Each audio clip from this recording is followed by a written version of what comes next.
ایک خرابی یہ ہے کہ جو آفیشیل سیکرٹ ایکٹ ہے یا جو آرٹیکل 6 ہے یعنی جس کو غداری کہتے ہیں اس کی 2 ہی سزائیں ہیں بلکہ 3 ہیں. ایک یہ کہ آپ بچ جائیں، آپ بری ہو جائیں، دوسری عمر قید ہے، تیسری سزائے موت ہے. بخاری صاحب، سب سے پہلے تو اس سے پہلے جب اعظم خان کے بارے میں بات ہو رہی تھی تو جو خان صاحب ہیں انہوں نے کہا تھا کہ جب یہ اعظم خان کے متعلق باتیں رپورٹ ہو رہی تھی تو یہ کہا جا رہا تھا کہ جو خان صاحب ہیں انہوں نے کہا ہے کہ اعظم خان جو ہے بڑے ایماندار آدمی ہیں، ان سے جب تک میں خود نہیں سن لیتا تب تک جو ہے وہ میں یقین نہیں کروں گا. لیکن اب تو بیانات بھی ریکارڈ ہو گئے ہیں، تو کیا دیکھتے ہیں کہ اب ان کو یقین آ جائے گا کہ یہ بیانات اب ریکارڈ ہو چکے ہیں؟ دیکھیے، جرم کرنے والے کو یقین آنے نہ آنے سے کوئی فرق نہیں پڑتا. جس نے جرم کیا ہے اس کو اس کی سزا بھگتنی ہے.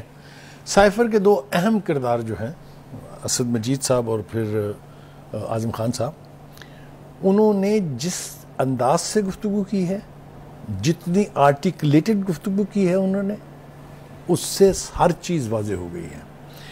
جناب اسد مجید صاحب جنہوں نے وہ سائفر لکھا، وہ یہ کہتے ہیں کہ دھمکی اور سازش کے تو الفاظ تک استعمال نہیں ہوئے پورے سائفر میں، مگر جس طرف انہوں نے اشارہ کیا ہے کہ ہوا کیا ہے وہ یہ کہ یہاں کی جو سیاسی قیادت تھی انہوں نے اپنی مرضی کے معنی اخذ کیے اس کے. اس کا سب سے بڑا قصوروار شخص جو ہے اس کا نام شاہ محمود قریشی ہے.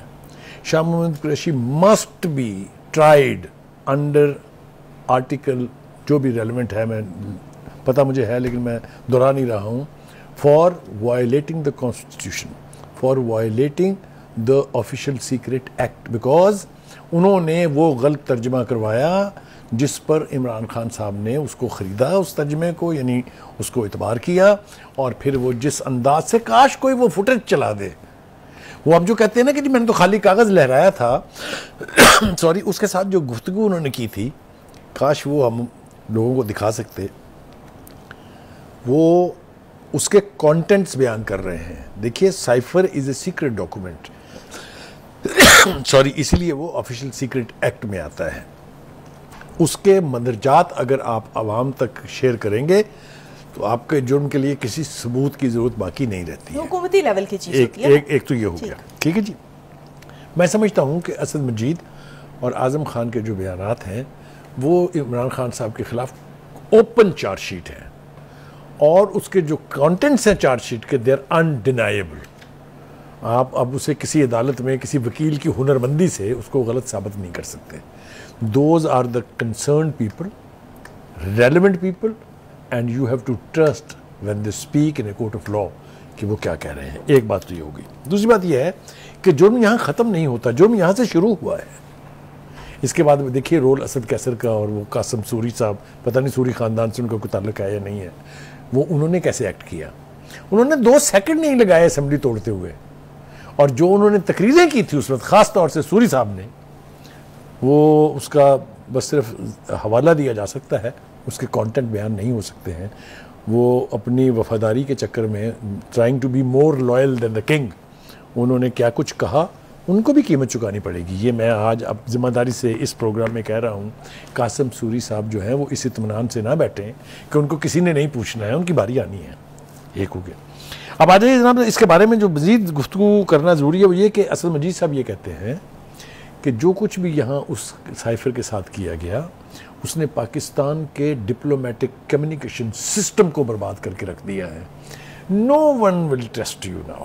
آپ دیکھیے کتنی بڑی تباہی ہے یہ کہ ہر حکومت کا فورن آفس آپ کو کوئی بھی سافر بھیجتے ہوئے یا کوئی بھی ڈپلومیٹ باہر سے سائفر بھیجتے ہوئے 200 مرتبہ سوچے گا کہ پاکستان میں اس ایک اتنے سائیکروسینٹ چیز کا اتنا بڑا تمسخر اڑایا جا سکتا ہے. ایک بات. دوسری بات یہ کہ اس کا نتیجہ کیا نکلا. اس کا نتیجہ یہ نکلا کہ ایک سپر پاور کے ساتھ جو ہمارے 70 سال پرانے اتحادی ہیں ان کے ساتھ تعلقات کے اندر جو بگاڑ آیا، بات تو بہت بگڑ جاتی نا اگر اگلے والوں نے فوری طور پہ سنبھال نہ لی ہوتی. تو یہ سارا کچھ جو ہے یہ انہوں نے خان صاحب نے کیا ہے پاکستان کے ساتھ. اسد مجید صاحب اس کی تفصیل مزید بتاتے ہیں. وہ یہ کہتے ہیں کہ ایک تو یہ کہ یہ نہیں کہ وہ اچانک میرے پاس آئے اور انہوں نے کہا باز کرو اپنے پرائم منسٹر کو. وہ کہتے ہیں ملاقات پہلے سے طے تھی. اس کے اندر ایک اور ڈپلومیٹ بھی ان کے ساتھ جو جونیئر لیول کا موجود تھا جی.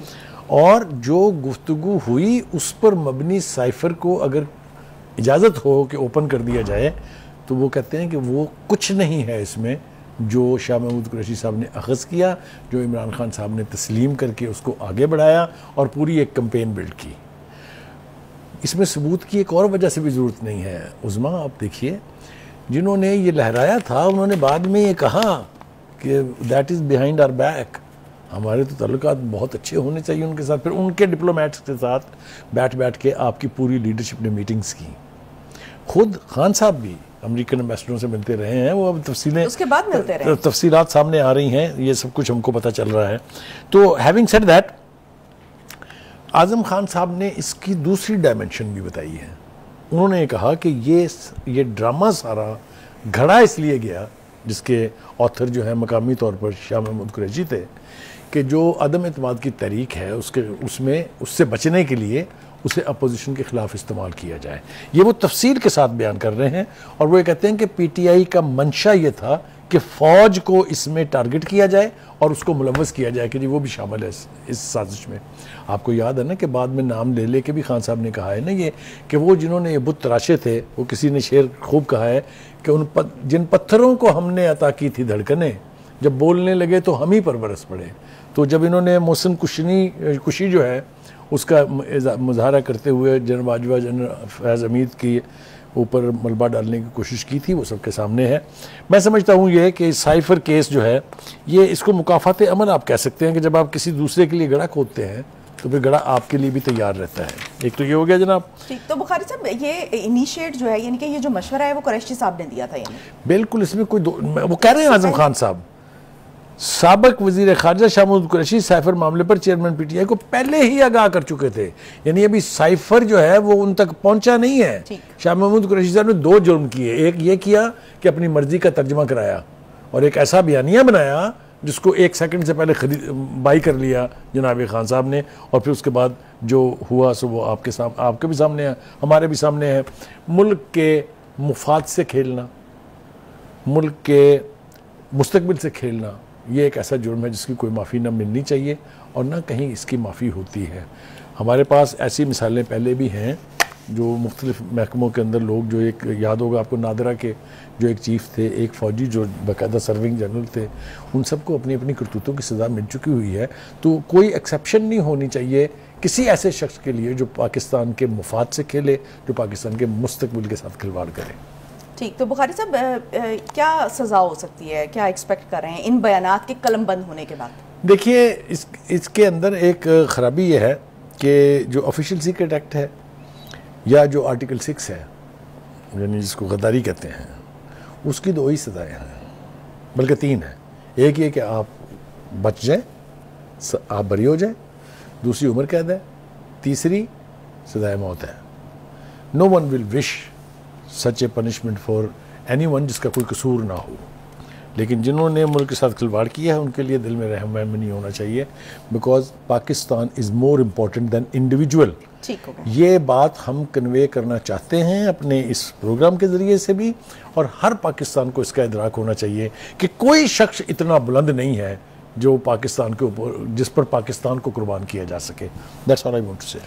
YouTube پر گوگلی نیوز دیکھنے کے لیے youtube.com کی سرچ بار میں googly news T V type کریں۔ گوگلی نیوز کے پیج پر سرخ رنگ کے سبسکرپشن والے بٹن پر کلک کرنا نہ بھولیے۔ YouTube پیج پر اپلوڈ ہونے والی ویڈیوز سے باخبر رہنے کے لیے بیل آئیکن پر کلک کیجیے۔ آپ کو ہر نئی ویڈیو کے بارے میں نوٹیفیکیشن موصول ہو جائے گا۔